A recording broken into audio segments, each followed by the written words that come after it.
Is the Oculus Quest the VR headset we've been waiting for? Find out as we explore the world of virtual reality.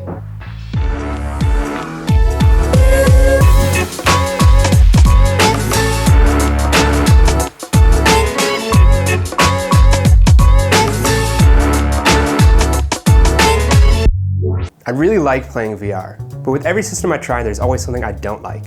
VR arcades are too expensive, cell phone VR is not powerful enough. Every time I play a PC VR system like the Oculus Rift, I just end up getting tangled in the cables. After trying so many VR systems, I've come up with a wish list of what I want out of a VR headset. First, it should be easy to set up, comfortable, be as immersive as possible, have a good selection of games, and shouldn't be too expensive either. So when Oculus announced their standalone wireless headset Quest, it definitely caught my attention. And so for the past year, I've been tracking the development and obsessing over every bit of news about the Quest. Fast forward to today, and the Quest is finally here, so let's unbox it. In the box is the Oculus Quest headset, 2 controllers and a USB-C charger. No need for sensors or computers, and it's such a compact system you can really take it anywhere. Setup is easy. Oculus has a great walkthrough demo that shows you how to define your play area and do all the important things you want to do in VR, like shooting guns and disco dancing. From there, you are sent to the command center, which is not only a hub to access games, but it can also fulfill your fantasy of actually having a nice apartment. After this initial setup, each time you want to play, all you have to do is put on the headset and it'll automatically load you back to the command center. It's definitely the easiest VR system I've used to date. The Quest is an all-in-one VR system, so all of the hardware and brains are right in the headset. While this does make it heavier than other systems, the Quest is made of soft fabric and has adjustable straps that make wearing it very comfortable. So that's right, the Quest really is the sweatpants of VR systems. Where the Quest really shines is in immersion. With its untethered nature, the Quest gives the player a sense of freedom you don't get from other VR headsets. It also has a clever system of infrared cameras on the headset that track a player in 3D space with 6 degrees of freedom.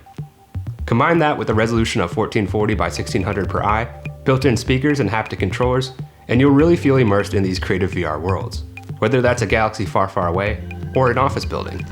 Whoa, it's so real. Oh. A good selection of games can really make or break a system. The Quest's success depends on how willing developers are to devote time to making games for the Quest as opposed to more powerful systems like Oculus's Rift S. As for now, the odds look good. There's a great selection of original games like Journey of the Gods, which is a fun Legend of Zelda-like fantasy adventure game, and ports of Rift games like Beat Saber, which is basically Guitar Hero with lightsabers. Some of my other favorite titles are Job Simulator, a hilarious game where you play as robots learning about mundane human jobs, Robo Recall, an arcade-style shoot-'em-up game, and Vader Immortal, which is not really a game, but more of an interactive story, and the closest I've ever felt to being in a Star Wars movie. At least, it's much better than what I used to do.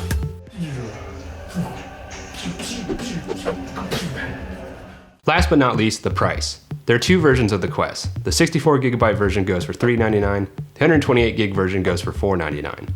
I got the 128GB version, which is about the most I'm willing to pay for a VR headset. It's not the cheapest thing in the world, but the games go for only $10 to $30, which is a lot less than most console games. So there you have it. The Oculus Quest checks off everything I want in a VR headset. It also has some features I didn't even think about but are worth mentioning, like managing games and settings from your smartphone, casting the visuals to other devices for spectators, and that when you step out of your game boundary, the headset will use the infrared cameras to show your environment. There are also some social features like adding friends and chatting, which I really haven't gotten to use, and multiplayer, which I also really haven't used. But all in all, the Oculus Quest really is the VR system I've been waiting for. It's by far my favorite VR system and will only get better from here. It looks like HTC is also working on a standalone VR headset. I'm looking forward to getting my hands on that too, but until then, I've got some VR to play. See you next time.